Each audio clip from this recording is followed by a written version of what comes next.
Génération FM. Generation FM, the best radio. Mesdames et messieurs, bonsoir. Bienvenue dans votre émission C'est les Lumières. Caroline Djandi à la présentation. Derrière les caméras, vous avez Lamine Sambou. Aujourd'hui, nous sommes à la paroisse Saint-Augustin de Lindiane. Je suis accompagnée du prêtre ici présent. Bonsoir, abbé. Bonsoir. Comment vous allez? Ça va, oui. Donc, je vous laisse le soin de vous présenter. Alors, je m'appelle l'abbé Christian Gérard Sagna. Je suis le curé de la paroisse Saint-Augustin de Lindiane depuis bientôt 3 ans. J'ai un vicaire.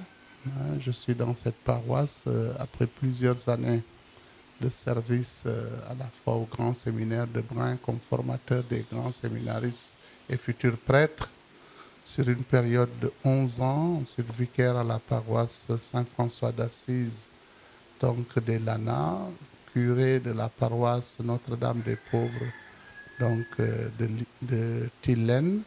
Ensuite, chancelier diocésain, cela veut dire conseiller administratif de l'évêque durant pratiquement 7 ans à la chancellerie diocésaine. Et je suis arrivé dans cette paroisse donc comme curé il y a 3 ans.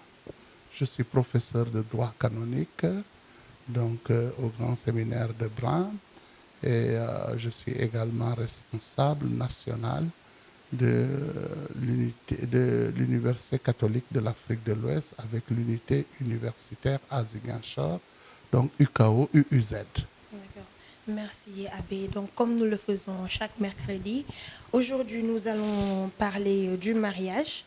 Abbé, vu les réalités actuelles de notre diocèse, où il est question d'enraciner l'évangile dans nos cultures, que dites-vous du mariage traditionnel qui précède pour la plupart du temps le mariage à l'église? Alors, le mariage traditionnel est important dans nos traditions et nos cultures parce que dans ce mariage traditionnel, nous reprenons des éléments de notre vie sociale, de notre vie culturelle, dans les différentes cultures qui composent l'espace du diocèse de Ziguinchor, qui est un espace culturel assez riche et assez diversifié. Et à l'intérieur de ce segment culturel ou de ces segments culturels, chaque culture, Diola, Mancagne, Balante, etc., essaie de puiser à l'intérieur de ces différentes cultures des valeurs qui accompagnent ce qu'on peut appeler la vie familiale, la vie de couple, et les transmet aux générations suivantes. Donc, pour ainsi dire, nos cultures sont extrêmement importantes dans la définition et l'organisation sociale de ce que nous appelons aujourd'hui la vie de couple et la vie familiale. Et dans ces traditions, nous avons donc des valeurs qui permettent aux jeunes qui veulent se marier de savoir qu'est-ce que ta propre culture pense et dit du mariage, qu'est-ce que ta propre culture véhicule comme valeur au niveau du mariage, des valeurs d'amour, des valeurs donc de fidélité, des valeurs d'abnégation dans la vie familiale, des valeurs donc d'éducation des enfants, des valeurs de la place de la femme à l'intérieur de la famille, la place de l'homme à l'intérieur de la famille, leurs relations mutuelles, ainsi que leurs relations avec leur progéniture et les relations avec les entourages. Nos cultures sont riches donc de toutes ces valeurs qui sous-tendent la vie de couple et la vie familiale. Et les jeunes devraient être très très attentifs dans les premières démarches que cette culture, que nous empruntons à cette culture afin de bâtir des familles plus harmonieuses et des familles plus solides. C'est dire qu'un Mancagne, un Diola, un Balante, un Baïnoung, lorsque tu te maries, quoi qu'on dise, il y a des valeurs de ces différentes ethnies, de ces différents peuples, que nécessairement un jeune qui veut s'engager doit aussi pouvoir tout simplement adopter et vivre concrètement. Merci. Et qu'est-ce que le sacrement du mariage? Alors le sacrement de mariage, il est dans sa définition, il est assez large. Il est assez large. Je ne sais pas si une simple émission peut permettre de faire le tour de cette définition, mais si on doit s'en arrêter aux premiers éléments qui sont les éléments donc fondateurs du mariage dit canonique, hein, c'est le mariage dit canonique, qui est le mariage entre deux baptisés à l'Église. Ce mariage crée ce que l'on appelle une alliance. Et l'alliance, ce n'est pas simplement donc un objet que l'on s'attache à son doigt. L'alliance désigne une réalité beaucoup plus profonde. Et cette réalité renvoie à notre foi. C'est une alliance entre un homme et une femme dans laquelle d'abord Dieu est présent et que Dieu bénit. Mais aussi c'est une alliance entre deux personnes. Et entendons-nous, quand nous disons deux personnes, cela veut dire un homme et une femme. Parce qu'aujourd'hui, il y a des législations civiles qui définissent des mariages qui ne sont pas nécessairement des mariages entre un homme et une femme. Mais dans le cadre de l'Église, ce qu'on appelle une alliance, c'est une alliance entre un homme et une femme. Et cette alliance crée ce que l'on appelle une communauté de vie et une communauté d'amour, dans laquelle donc il y a plusieurs autres éléments, notamment le désir qu'il peut y avoir entre les époux, qui est un désir normal, c'est un désir qui est un reflet de leur amour. Il y a un souhait qui est fait dans tout amour entre un homme et une femme, c'est que cet amour soit aussi un amour fécond. Ensuite, l'Église va venir mettre ce que l'on appelle des principes, qui sont peut-être un peu plus en avant dans l'émission. Vous allez me poser ces questions. Ce sont les principes d'abord du caractère unique et de l'unicité du mariage qui en font un caractère monogamique, et que ce lien-là est un lien d'amour, un lien de fidélité, et qui se fonde sur ce que l'on appelle le principe donc de l'indissolubilité du mariage.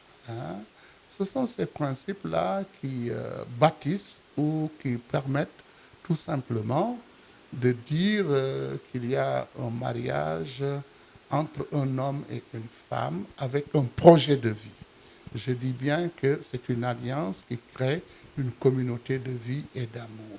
Vous voyez que la communauté de vie et d'amour est assez large et peut comporter beaucoup de composantes qui sont les réalités les plus concrètes de ce que l'on appelle un mariage entre un homme et une femme. Mais retenez que s'il faut définir le mariage d'un point de vue de l'Église catholique, c'est que le mariage crée entre un homme et une femme une communauté de vie, donc une vie commune, mais aussi une communauté d'amour. On ne peut se marier qu'avec celui qu'on aime ou celle qu'on aime. Et ce n'est pas un amour déclaratif dans le sens où je t'aime dans un premier sens, mais je t'aime pour la vie. C'est ça. Donc il y a dans le mariage une certaine durée et une certaine stabilité et une certaine continuité qui fait donc la valeur fondamentale de ce mariage, et une institution qui doit demeurer une institution solide et une institution d'utilité publique. Voilà. Quel est le fondement théologique de ce sacrement? Le fondement théologique de ce sacrement, l'apôtre Paul, dans une de ses lettres, nous dit que le mariage, autrement dit l'amour entre un homme et une femme, renvoie à un amour beaucoup plus profond et un amour beaucoup plus théologal, si on peut ainsi dire, qui est l'amour que le Christ a pour son Église. Et la tradition dit que l'Église est l'épouse du Christ. C'est sur, disons, ce modèle, ce paradigme, que l'Église dit que le mariage est fondamentalement donc quelque chose qui nous renvoie à une alliance beaucoup plus profonde. C'est l'amour que Dieu a pour tout homme, pour toute femme, et cet amour qui est transmis entre un homme et une femme pour fonder un foyer. Voilà. Qui célèbre le mariage? Alors le mariage, il faut faire attention dans le cadre donc de la célébration du mariage. Si les autres sacrements, à savoir de manière générale, notamment le sacrement de baptême, le sacrement de l'Eucharistie, le sacrement de la réconciliation, l'onction des malades, sont des sacrements dont le ministre et le prêtre, pour le mariage, l'Église nous dit que ce sont les époux eux-mêmes qui constituent les ministres, je dis bien les ministres, donc du sacrement de mariage. Autrement dit, ce sont les époux en se donnant mutuellement leur volonté propre dans une déclaration « je te prends comme épouse, je te prends comme épouse », ce sont eux qui font le sacrement. Hein? Mais attention aussi là, le mariage n'est pas simplement un acte de la volonté, il faut qu'il soit aussi ratifié d'un point de vue de l'union conjugale entre un homme et une femme. Concrètement, cela signifie que, oui, une fois l'échange des consentements donc dans l'Église et devant le prêtre et devant les autres témoins, c'est quand les époux vont se connaître en tant qu'hommes et femmes dans un acte conjugal sexuel, que la volonté exprimée à l'Église est ratifiée d'un point de vue de la consommation charnelle. Alors le mariage atteint sa totalité et son efficacité. Hein? Il devient donc un mariage à la fois donc exprimé à travers la volonté, mais consommé donc par un acte charnel, un acte conjugal. À partir de ce moment-là, l'Église dit que ce mariage-là, il devient indissoluble. Cela veut dire que personne, je dis bien personne, ne peut séparer ses époux. Et la formule consacrée, c'est de dire ce que Dieu a uni, que l'homme ne le sépare pas. Et comment préparer les couples au mariage? Alors, la préparation au mariage est un processus assez long. Hein? Il faut dire d'abord, et ça c'est à l'endroit de tous ceux qui désirent se marier, qu'ils soient un jeune couple, qu'ils soient des couples établis déjà dans un mariage préalable, qu'ils soient coutumiers et qu'ils soient civils. Mais je veux ici surtout m'adresser à ceux qui préparent, ce que j'appelle les primo-célébrants, hein, ceux qui vont célébrer pour la première fois le mariage. Il ne faut pas croire que le mariage, c'est ce qu'on fait seulement à l'église, hein, le jour du mariage. Le mariage commence d'abord par un compagnonnage, qui est une déclaration d'amour entre un homme et une femme. Je t'aime, tu m'aimes. Hein, dans ce compagnonnage d'amour, et c'est un conseil que je donne aux jeunes couples, il faut prendre le temps de se connaître, le temps de se rencontrer, le temps de s'apprécier, le temps tout simplement d'apprécier l'autre tel qu'il est. Je dis bien tel qu'il est, parce que moi qui vous parle, je siège au niveau du tribunal ecclésiastique interdiocésain de Thiès, où nous traitons des questions donc de dissolution du rien ou des questions de déclaration de nullité du mariage canonique, c'est-à-dire célébré entre deux époux baptisés, ou alors un mariage avec disparité de culte. Et très souvent, hein, nous qui sommes tout simplement, pour parler en jargon canonique, les experts du droit de l'Église, nous sommes quelquefois surpris par un manque de préparation des époux, par une question d'immaturité des époux à assumer ce que l'on appelle les devoirs conjugaux, ou alors par beaucoup d'autres choses qui entachent un peu la vie commune, la rend impossible au point de créer ce que l'on peut appeler une rupture, un divorce. Le mariage est une vocation. Et ça, je voudrais que tous ceux qui nous écoutent le sachent. Et toute vocation comporte ses parts de risque. Hein, même moi qui suis prêtre et qui vous réponds, j'ai une vocation sacerdotale et cette vocation comporte des parts de risque. Hein. Ces risques, il faut que je les assume. Il faut que j'essaie de vivre ce que l'on appelle les exigences de la vie sacerdotale. Il ne faut pas penser que le mariage est une sorte de sinécure où l'on est dans une sorte de béatitude continue entre je t'aime, moi aussi je t'aime, et que ça s'arrête à ça, dans une sorte de béatitude, dans une relation qu'on pense que c'est une simple relation amoureuse. Non, je l'ai dit tout à l'heure, le mariage comporte des parts d'exigence, le mariage a des objectifs qui lui sont propres, c'est de créer une communauté de vie et d'amour. Or, qui dit amour et vie parle de stabilité, parle de fidélité, parle de compréhension, parle de dialogue, parle de communication. Et lorsqu'il y a des écueils à l'intérieur du couple, parle aussi de pardon et de réconciliation. Donc, les jeunes qui se préparent doivent se préparer à ces différentes dimensions du mariage donc à l'église et du mariage, que ce soit à l'église comme d'ailleurs du mariage civil. Ce qui fonde ce mariage-là, c'est l'amour. Apprenez à bien vous aimer avant de vous mettre en couple et avant d'avoir comme projet donc de fonder une famille et de fonder un foyer. Donc, on vous entend là parler. Tout à l'heure, vous avez parlé de l'indissolubilité du mariage catholique. Qu'avez-vous à nous dire sur ça? Alors, l'indissolubilité du mariage catholique ou du mariage canonique a son fondement, dans, comme je l'ai dit tout à l'heure, dans l'amour indéfectible de Dieu. Hein? Nous tous, en tant que chrétiens, en tant que catholiques, nous savons que Dieu ne rompt pas toute alliance ou toute relation avec nous parce que nous sommes pécheurs ou parce que nous avons été faillibles. Hein? Alors l'indissolubilité est un aspect de la fidélité. Hein? Qui dit fidélité? Le mot fidélité a son sens premier, son sens radical, dans tout simplement le fait de dire que la fidélité est d'abord un acte de foi. Hein?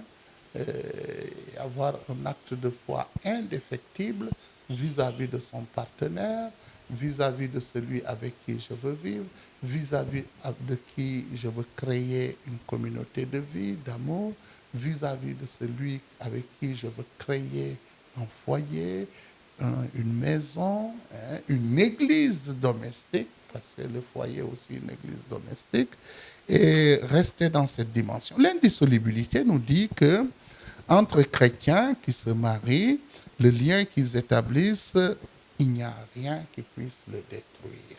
Ce que Dieu a uni, que l'homme ne le sépare pas. C'est pourquoi l'Église n'admet pas le remariage des divorcés. Hein, le remariage, je dis bien le remariage des simples divorcés. Ces divorcés, ce sont des divorcés d'un point de vue civil. Maintenant, si vous me dites, est-ce que l'Église peut reconnaître l'indissolubilité ou la nullité d'un mariage? Oui. Si cette indissolubilité ou tout simplement cette nullité est déclarée devant un tribunal ecclésiastique, rien n'empêche que celui qui obtient la sentence favorable, cela veut dire qu'il lui permet de dire que le premier mariage n'est pas bon, il peut effectivement se remarier. Voilà. Et les préparatifs du mariage durent combien de temps? Alors, suite à notre synode diocésain, j'ai été un des acteurs de ce synode que je connais assez bien parce que je l'ai encadré, j'ai accompagné le secrétariat de notre synode diocésain jusqu'à l'élaboration finale du document donc, sur le synode. Dans le diocèse de Ziguinchor, on dit que les préparatifs au mariage durent 6 mois. Je dis bien 6 mois. Bon, c'est un principe pastoral. Maintenant, par rapport à ce principe pastoral, j'exhorte tout simplement les prêtres à tenir compte de ce temps de préparation. Il ne faut pas négliger le temps de la préparation à la célébration, parce que c'est un temps d'instruction autour du mariage dans toutes ces composantes, que ce soit composantes civiles, composantes sociales, composantes canoniques. Et les époux sont instruits par rapport à ce qu'est le mariage. Je dis bien ce qu'est le mariage. Ce qu'est le mariage est assez large, hein, ce qui permet d'accompagner un couple jusqu'à la célébration de son propre mariage doit prendre un temps nécessaire de préparation. Et notre église diocésaine, du diocèse de Ziguinchor, dit que ce temps de préparation doit durer 6 mois. Ne négligeons pas ce temps, ni du côté des prêtres, ni du côté des fiancés. Ce temps de préparation est un temps aussi qui permet aux uns et aux autres d'accompagner les jeunes, d'accompagner les couples qui veulent aller vers le mariage. La préparation a son propre contenu. Hein? Et ce contenu, comme je l'ai dit tout à l'heure, peut relever d'un aspect social. Par exemple, on a parlé de la culture, hein, savoir dire donc aux chrétiens, à ceux qui se préparent dans ta propre culture, voilà comment les gens considèrent le mariage. Ça peut partir d'un conseil, le conseil d'aînés, de ceux qui sont précédés dans le mariage et qui te disent, bon, dans le mariage aussi, voilà, il y a quelquefois des parts de bonheur, mais le mariage, il ne manque pas des moments de difficulté où il faut accepter de communiquer, de dialoguer, de se pardonner et de repartir ensemble. Le mariage peut avoir des aspects techniques, ce que j'appelle les aspects techniques. Et ces aspects techniques sont des aspects techniques légaux. Hein? Il faut que les couples soient suffisamment instruits de ce que j'appelle le code de la famille au Sénégal. Hein? Parce que le Sénégal a un code de la famille où le mariage est assez bien défini. Hein? Il serait bon que ceux qui préparent les jeunes au mariage ou ceux qui préparent les couples au mariage soient assez instruits de ce code de la famille. Parce que le mariage a une incidence civile, légale civile. Hein? En cas de séparation, tu te sépares certes devant les hommes, mais tu te sépares aussi devant une législation et un état civil, devant des officiers d'état civil. Et quand tu t'engages également, tu t'engages devant eux.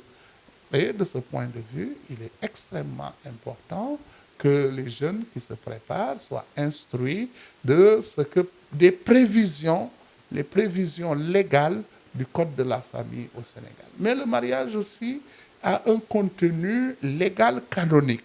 Cela veut dire l'Église elle-même a sa propre législation autour donc du mariage et dit ce qu'elle pense et ce qu'elle prévoit dans le mariage. Ce qu'elle pense et ce qu'elle prévoit. Hein? Donc cela est consigné dans le code de droit canonique.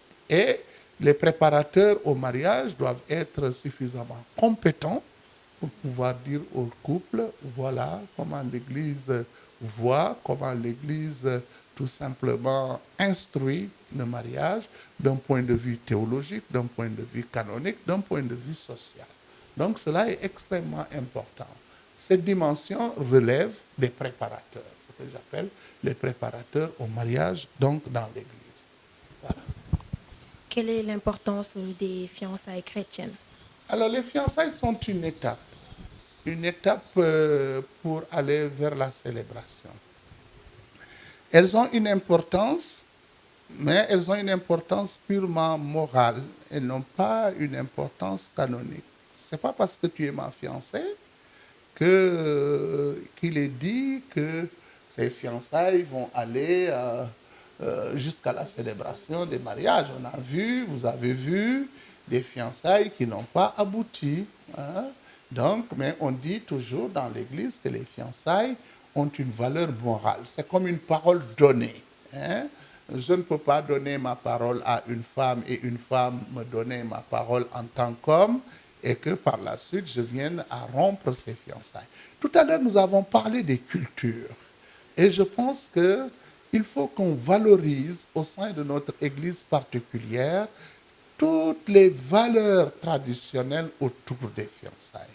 Parce que ces fiançailles sont l'étape préliminaire avant le mariage comme tel. Et dans nos cultures, cette étape était une étape très considérée, très articulée par rapport à certaines valeurs, par rapport à certains engagements qu'on veut prendre. Et ces cultures, à travers les fiançailles, accompagnaient les jeunes ou ceux qui ont les projets donc, de se marier, suivant tel critère, tel autre, telle valeur ou tel autre. Hein. Et là, je pense que c'est extrêmement important que nous scrutions tout ce que disent nos cultures sur les fiançailles, que ce soit chez les Diola, chez les Mancagne, chez les Manjac, chez les Bainounk, etc. etc. Hein. Il ne faut pas le négliger parce que dans nos cultures traditionnelles, déjà les fiançailles étaient non seulement une étape, mais c'est une étape déterminante. Donc, un peu comme ce que dit l'Église, c'est une étape déterminante pour aller vers la célébration du mariage comme tel. Pratiquement, quand on entrait dans les fiançailles, c'était le préambule pour entrer dans le mariage comme tel. Voilà. Et donc, c'est extrêmement important et nos cultures nous renseignent dans beaucoup de choses par rapport à ça. Hein. Tous les éléments que nos cultures ont sur les fiançailles doivent être valorisés et ces éléments doivent avoir l'éclairage donc de l'évangile avec l'éclairage ou l'ancrage donc dans nos propres cultures, leur connaissance, leur appréhension et puis tout simplement leur célébration. Merci. Vous rappelez, chers internautes, que nous sommes dans l'émission C'est les Lumières. Nous allons poursuivre avec ces questions. Quels sont les critères pour se marier à l'église? Voilà, les critères pour se marier à l'église. D'abord, le premier critère, si on peut parler de critères, l'église ne célèbre le mariage que de personnes qui s'aiment. Alors, si tu amènes ton ennemi et tu me dis que tu vas te marier demain matin avec ton ennemi, je vais te poser mille et une questions. Donc le mariage, comme je l'ai dit tout à l'heure, c'est d'abord un projet de vie entre deux personnes qui s'aiment. Encore une fois, je précise que ces deux personnes, c'est un homme et une femme. Hein. C'est ce que l'Église me dit de dire entre un homme et une femme, parce que les législations modernes ont évolué et elles vont vers d'autres types de relations possibles, selon elles, je dis bien selon elles, mais pour l'Église, c'est entre un homme et une femme. D'abord ça, le premier critère, c'est l'amour. Le deuxième critère pour se marier à l'Église, si c'est un mariage entre deux fidèles baptisés, c'est bien sûr d'être baptisé. Hein. Troisième critère, si ça n'est un autre critère, hein, l'Église demande quand même que les épouses reçoivent le sacrement de la confirmation. Troisième critère pour se marier, c'est avoir un temps de préparation. Tu ne te lèves pas, madame, pour me dire la semaine prochaine je me marie, et puis le prêtre ou celui qui doit célébrer ce mariage t'accompagne au bout d'une semaine. On a bien dit que c'est 6 mois de préparation. Le mariage suppose aussi un accompagnement, hein, d'où le choix des témoins. Ces témoins-là doivent être des personnes qui sont à mesure de vous soutenir, de vous conseiller pour que vous puissiez avancer dans votre vie de couple et dans votre vie conjugale. D'accord, merci. Quel est le rôle des témoins dans le mariage catholique? Alors, les témoins, comme on le dit, pour être témoin, il y a plusieurs façons d'être témoin. Je peux être témoin parce que j'ai entendu.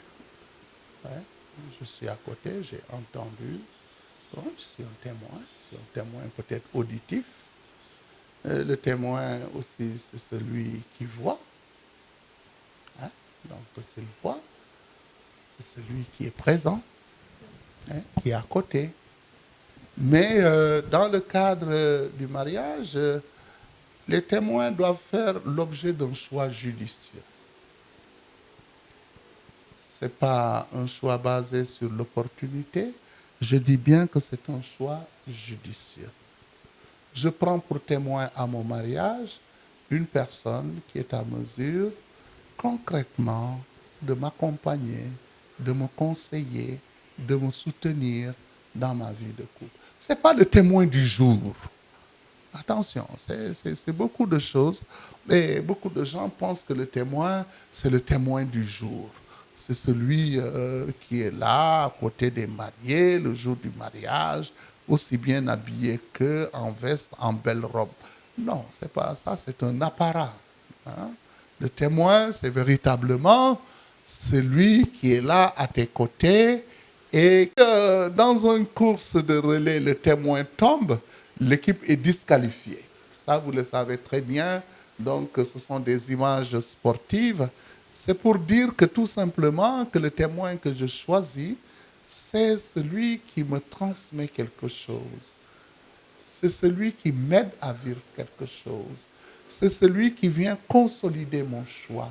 C'est celui qui, lorsque mon choix, quelquefois, est ébranlé, parce que je vous ai dit tout à l'heure, le mariage est une vocation. Et comme toute autre vocation, le mariage comporte des parts de risque. Hein, quand en cas de difficulté et que je n'ai pas peut-être toute la lucidité pour faire face à mes difficultés ou je n'ai pas toute la force pour faire face à mes difficultés, celui à qui je recours en premier lieu, c'est mon témoin. Donc, vraiment, je dis aux jeunes couples, ne choisissez pas vos témoins de façon exotique. Alors, exotique ici, j'espère que les auditeurs et ceux qui vont m'écouter vont me pardonner un peu cette expression. L'exotique, c'est celui, tout simplement, qui me sied sur le moment. C'est celui qui me va. Hein? C'est celui qui me fait du gna que je suis d'accord avec lui, etc. Hein? Le témoin est une personne déterminante dans ma vie de couple.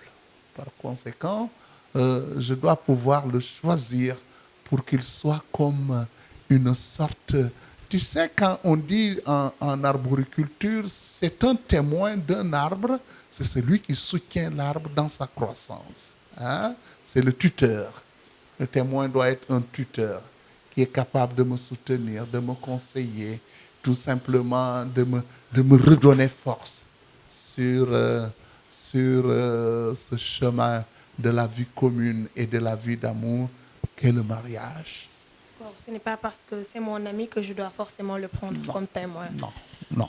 Voilà. Bon, encore que, je ne dis pas non pour dire que parce que c'est mon ami, c'est non. Non, ça peut être mon ami, mais le bon ami. Encore une fois, je reviens sur cette expression qui me passe à la tête et que mes auditeurs me pardonneront. Ce n'est pas un témoin exotique pour orner la galerie du jour de mon mariage. C'est véritablement quelqu'un qui se tient là aujourd'hui, demain et pour toujours. Merci.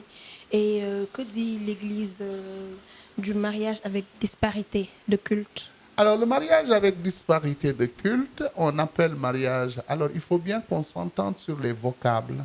Hein? L'Église appelle mariage avec disparité de culte quand il y a un mariage entre une partie catholique, cela veut dire baptisée, et une partie non catholique qui peut appartenir à la religion traditionnelle africaine, hein, ou alors qui peut être dans le cas de notre pays où on a en face une majorité musulmane, donc quelqu'un qui est musulman, qui n'est pas catholique et avec qui donc je désire fonder un foyer. Ce mariage avec disparité de culte, ça va surprendre beaucoup d'auditeurs. Ce mariage n'est pas sacramentel.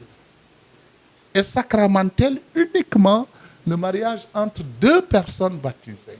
Hein? Je vous dis que je suis expert du droit de l'Église catholique, du droit canonique. Donc le mariage avec disparité de culte, bon, peut-être beaucoup de gens vont se dire, mais l'abbé, qu'est-ce qu'il dit? Ce mariage-là n'est pas sacramentel.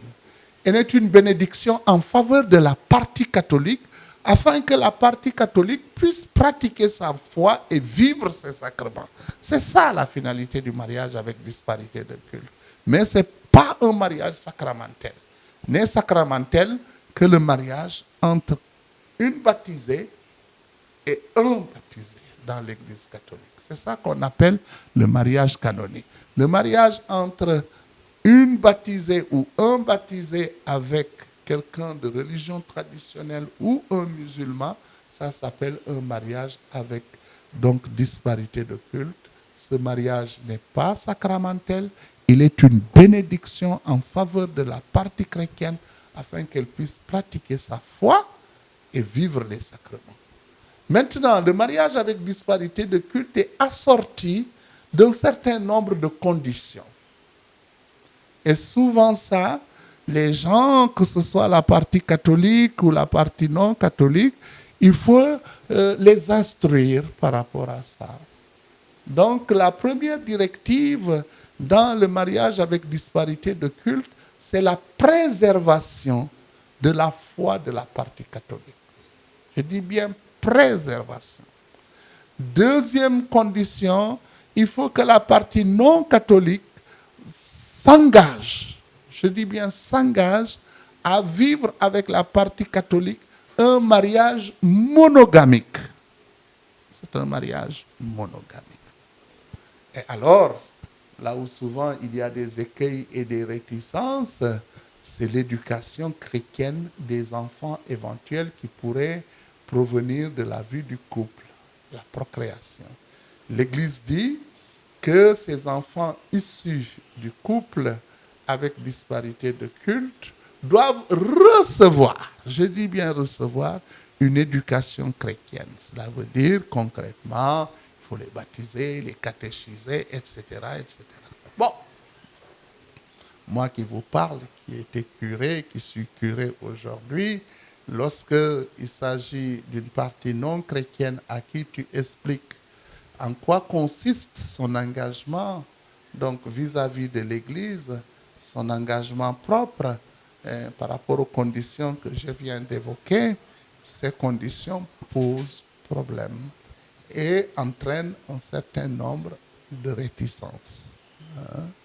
Ce n'est pas facile. C'est pourquoi le mariage avec disparité de culte est considéré comme un empêchement. L'Église, bon, je veux être clair par rapport aux auditeurs, et ici je suis dans une émission, mais aussi dans un enseignement de la doctrine de l'Église. Quand je dis que c'est un empêchement, l'Église ne veut pas de ce type de mariage. Mais le choix de l'état de vie faisant partie des droits humains, des droits de chaque personne, l'Église ne peut pas te dire, par exemple, vous, par exemple, le monsieur, que vous ne pouvez pas vous marier avec une autre partie qui n'est pas catholique. Lorsque cette situation se présente, alors le curé instruit le dossier administratif en vue du mariage et demande ce que l'on appelle une dispense.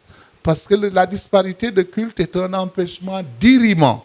On dit que c'est un empêchement d'irriment, c'est-à-dire que l'Église n'autorise pas ce type de mariage tant que cet empêchement n'est pas levé par celui qui en a le pouvoir, cela veut dire l'évêque ou l'administrateur diocésain, dans notre cas de figure aujourd'hui. Voilà. Et le mariage mixte dans tout ça? Alors, le mariage mixte, les vocables sont souvent confondus parce que ce qu'en droit civil, on appelle un mariage mixte, c'est un mariage entre deux parties qui sont de religions différentes. Voilà. Ça, c'est en droit civil. Mais en droit de l'Église ou droit canonique, le mariage mixte, c'est le mariage entre une partie catholique et une partie chrétienne, mais qui n'appartient pas à l'Église catholique. Ça peut être un protestant, ça peut être un orthodoxe, etc. Ou alors un juif. Si, madame, vous rencontrez un juif et que vous voulez vous marier avec ce juif à l'église, ce n'est pas un mariage avec disparité de culte, c'est un mariage dit mixte. Il ne faut pas prendre les vocables tels qu'ils sont définis en droit civil et les transposer dans la législation de l'église. C'est tout à fait autre chose.